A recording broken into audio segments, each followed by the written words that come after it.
Today, to address this issue of what's changing and where we are going, we have a fabulous panel composed by a very diverse group of professionals. We have a head of state, President Macri, who is now the chairman of the FIFA Foundation and who used to be the president of Argentina.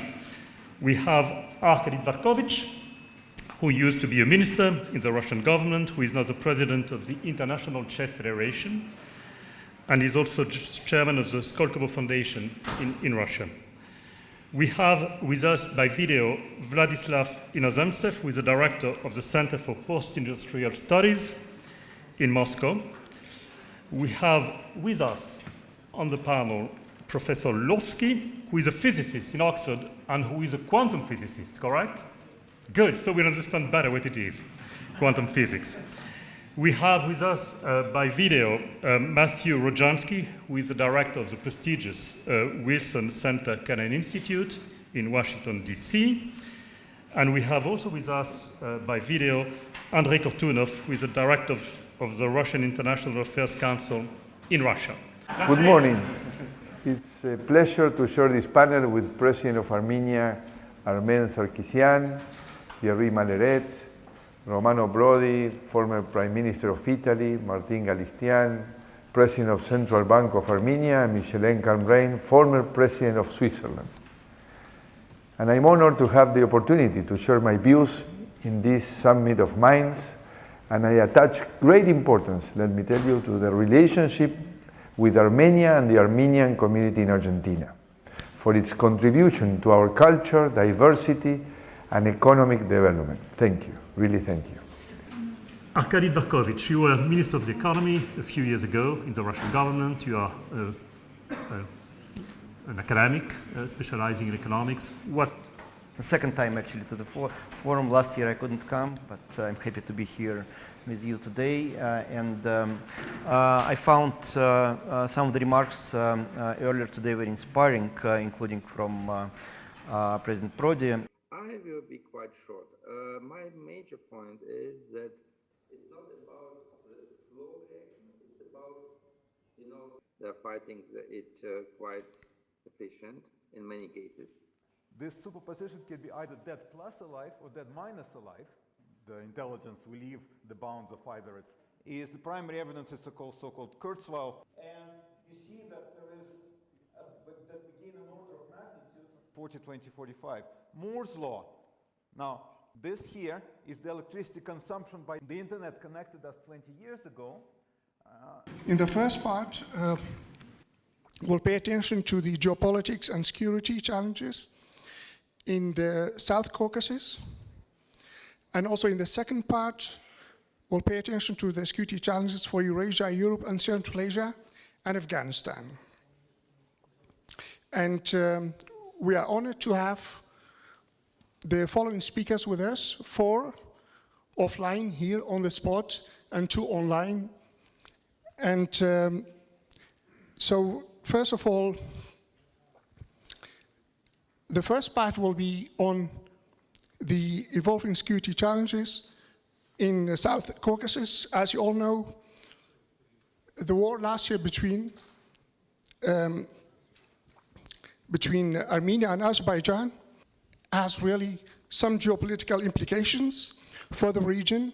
Deputy Chairman, Committee for CIS Affairs, Eurasian Integration and Relations with Compatriots of the State Duma in Russia, Mr. Zatulin, the floor is yours. Темой моего выступления я заявил уроки Карабаха. Я считаю, и всегда считал, и назвал так свою статью 22 декабря в «Комсомольской правде». Она имела заголовок, подзаголовок «Уроки Карабаха для России». Но первое, что там было написано в заголовке, «Одна неправда в нам в убыток». То есть если мы не проанализируем, в чем они состоят, эти уроки, то очевидно, что они будут повторяться и повторяться.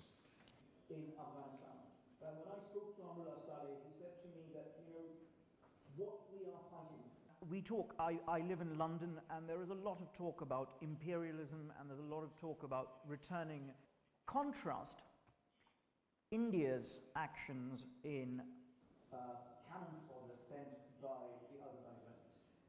think he recorded a video, so please, if you can play the video. Thanks.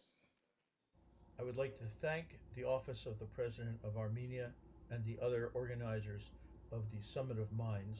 Political scientist and author, founding director of Caucasus Institute Foundation here in Armenia. The floor is yours, Mr. Iskandarian. Я принадлежу к академическому сообществу, поэтому я не могу быть ни оптимистом, ни пессимистом. Голос Европы в плане, так сказать, урегулирования той проблемы, которая возникла. So it happened also in many other regions. As an example, I always remember.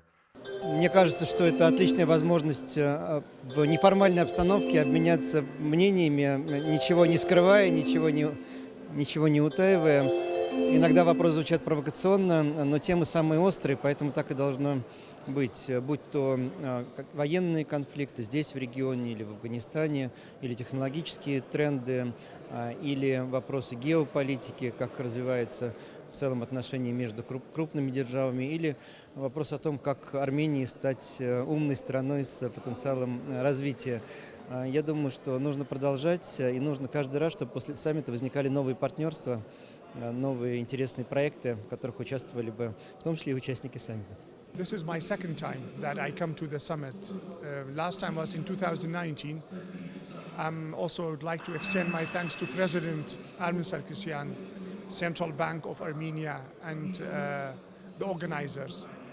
I think it's an excellent summit because of the fact that it brings together Armenians, international experts, officials from Caucasus, but also from Europe and from US at a very critical time. First, at a time of COVID, it's not easy to travel.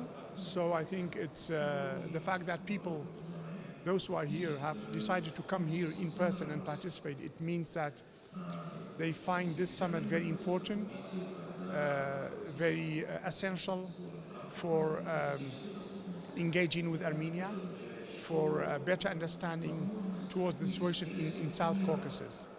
And secondly, the topics are very, very interesting and very timely and very relevant. So today, until now, the latest conflict between Armenia and Azerbaijan was discussed in a very lively discussion. The US and NATO withdrawal from Afghanistan and its implications for the region was discussed. We had a very lively discussion between experts from Russia, from Armenia, from India, and with the audience, which was very interactive, very lively. Different views were, exchanged. And I think for Armenia, this is a great opportunity to have international experts, officials, people from Europe, US, other countries come here, see for themselves the situation in Armenia, but also hopefully it will lead to, at some point, investment in Armenia, which I think Armenia badly needs it. So overall, I am very grateful. I'm very appreciative of the fact to be here, and I think so far it has been a very successful summit. Summit of Minds 2021 года мне очень понравился. Это очень качественное мероприятие. Собраны эксперты, ученые, дипломаты, политологи, общественные деятели из самых разных стран. Очень было приятно обменяться мнениями, поговорить на разные совершенно темы.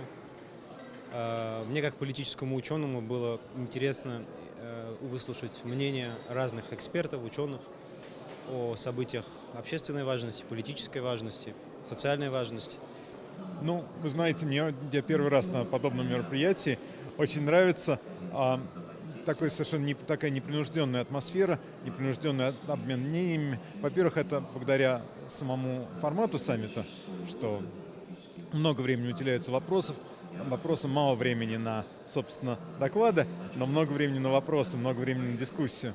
Ну и благодаря самим участникам, и благодаря организаторам, тоже там, профессору Саркисяну в первую очередь, который, так сказать, все время поддерживает эту дискуссию, поощряет острые вопросы.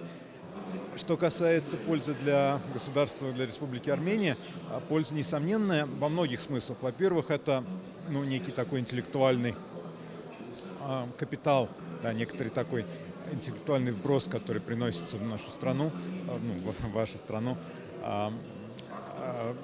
Люди, которые, ну, люди с большим опытом, с возможностями, с интеллектуальным потенциалом, которые, многие из которых связаны с вашей страной, которые искренне любят вашу страну и хотят ей помочь, и вот они приходят со своими идеями, с советами какими-то. Это очень полезно. Ну и даже те, кто не является, очевидно, вашими друзьями, они все равно приходят, они открыто говорят своим мнением, о своем мнении. Это вам становится понятно из этих мнений, как выстраивать политику, как соотносить политику государства с политикой других стран.